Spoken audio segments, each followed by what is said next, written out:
What if I told you there's a virus that kills 1 in 3 people it infects? What if this virus doesn't go after the old or the sick, but the young and healthy? What if it isn't the virus that kills you, but your own immune system? And what if, after 70 years of research, there's still no cure and no vaccine? Right now, that virus is sailing across the Atlantic. Infected passengers have already scattered across 12 countries. This is Hantavirus, and in the next 8 minutes, you'll understand why it's scarier than COVID. Before you walk out the door today, I want you to think about 4 questions. First, where did this virus come from in the first place? A virus that drowns a human being in their own blood. Second, why does it pick young, healthy people, the ones every other disease usually leaves alone? Third, if its death rate is 24 times higher than COVID's, why didn't the world shut down the way it did in 2020? And fourth, the most uncomfortable one. If this virus really is that dangerous, and it really is on a cruise ship in the middle of the ocean right now, how close can it get to you? There are answers to all 4 questions. Together, they tell one story. A story spanning 3 wars, 2 epidemics, and 1 mistake humanity kept making for 40 years.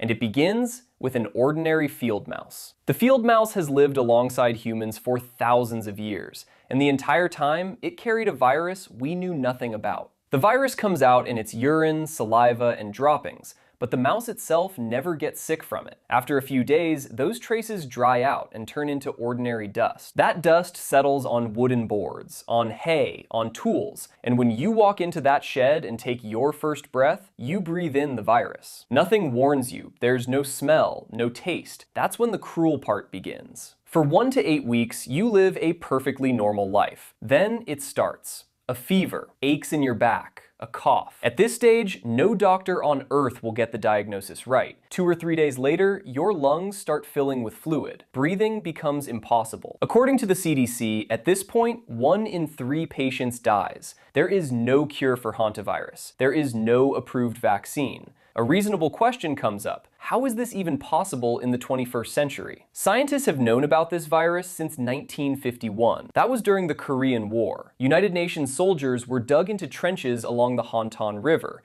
and started getting sick in droves. 3,000 men fell ill. 1 in 10 died. The symptoms looked similar, but weren't identical to today's. It was a different form of the disease, and the pathogen itself, the virus, they never managed to find. It took 25 years before someone cracked the case. A Korean scientist named Ho Wong Lee. He caught a field mouse near that same river, and inside it, he found a new virus. He named it after the river, Hantavirus. For a long time, it seemed this virus had a strict address, Asia, the eastern edge of Europe, and that was it. Scientists looked for it there. They had no idea that at the very same time, the exact same kind of virus was living in their own basements, on the other side of the world. May 1993. The Four Corners region of America, where the borders of Arizona, Utah, Colorado, and New Mexico meet. This is the homeland of the Navajo people. Merrill Bahi, 19 years old, the star of his track team,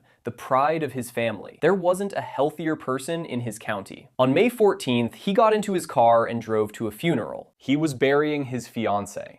She had died 5 days earlier, from a mysterious illness that the local doctors had written off as pneumonia. On the way, Merrill started gasping for air. He never made it to the church. He died at a gas station from the same respiratory failure. His body was brought to the clinic in Gallup, New Mexico. On duty was Dr. Bruce Tempest, an old physician who had spent 30 years working in the reservation. Tempest picked up the phone and started calling colleagues across the region. In a single day, he found 5 more deaths from the previous 8 weeks, all of them young, all of them healthy, all of them Navajo. The CDC, America's top epidemiology agency, flew a team into the reservation. For 3 weeks, they tested for everything they knew: flu, plague, anthrax, Legionnaire's disease. Every single test came back negative. Young, healthy people kept dying. Nobody could say what was killing them. The press got tired of waiting. They came up with a name themselves, the Navajo flu. Within a week, tourists stopped coming to the reservation. Stores in nearby towns refused to serve native customers. Navajo children weren't allowed in schools outside the reservation. That's when the elders of the Navajo gathered the young people and told them something they had only spoken about at home. Half a century earlier, the same region had seen a similar outbreak, and it had been linked to a bumper crop of pine nuts and a plague of mice. The CDC listened.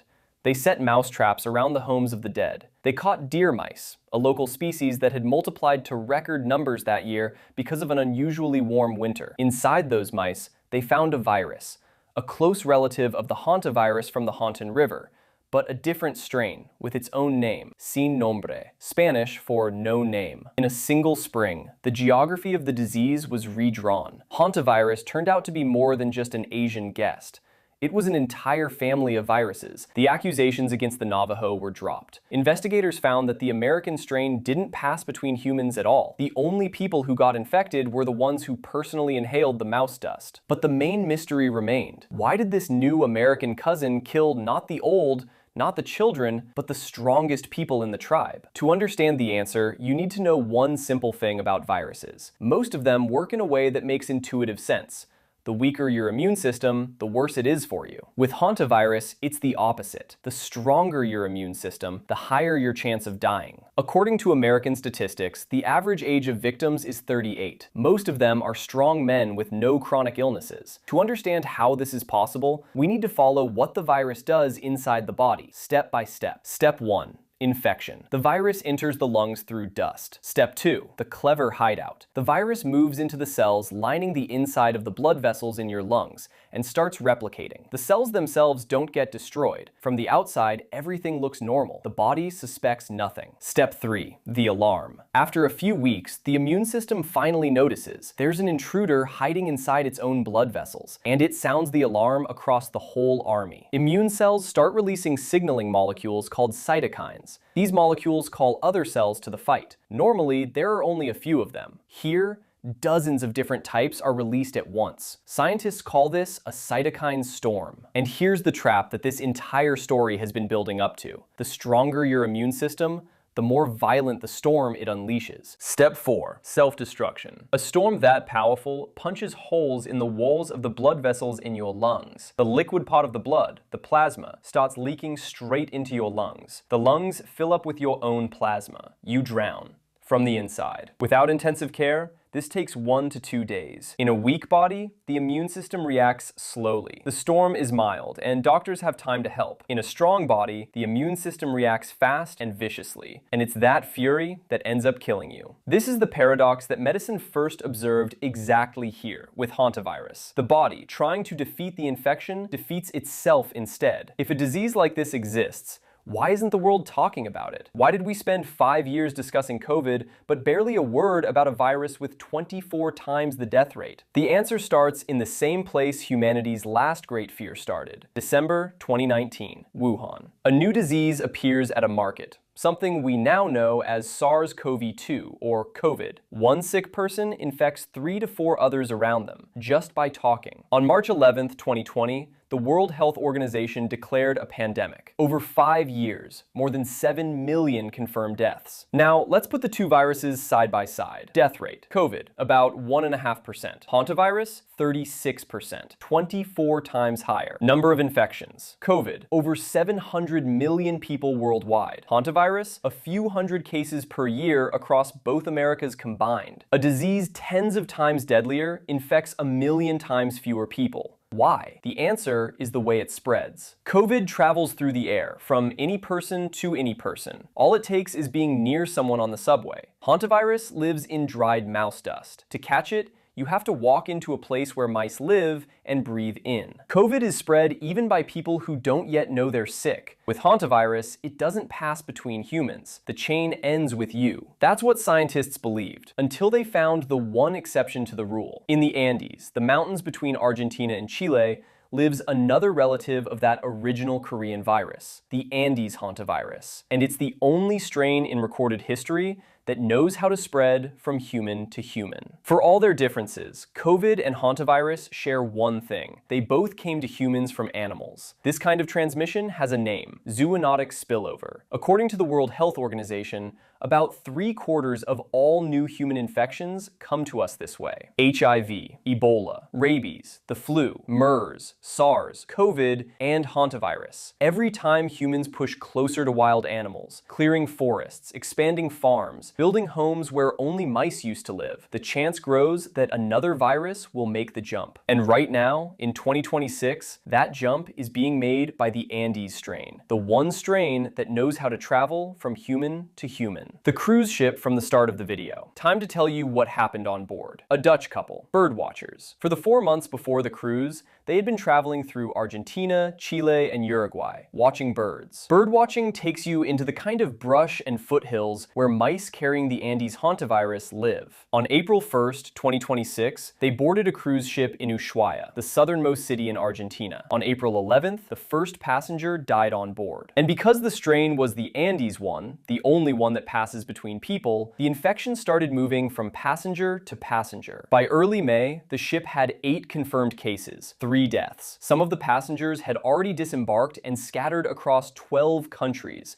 before anyone showed symptoms. The World Health Organization rated the risk to the general public as low. Their lead epidemiologist, Maria van Kerkhove, said, "This is not comparable to COVID. It spreads in a completely different way." And technically, she's right. The Andes strain requires close, prolonged contact. You don't catch it in passing on the street, but there's a catch. COVID was eventually contained with vaccines and lockdowns. For hantavirus, in 70 years, not a single approved drug has been made. Going back to the questions from the start of the video, you now have answers. Where the virus came from. A mouse in Korea. Why it kills the young? Because their immune system is stronger. Why the world didn't shut down? Because hantavirus doesn't like crowded places. And how close it can get to you. Exactly as close as you yourself get to a mouse. So every spring, when you open the door of a shed where mice spent the winter, that dust may be carrying it. And then your own strong, well-trained immune system will turn into your worst enemy, hantavirus. The disease where being healthy works against you.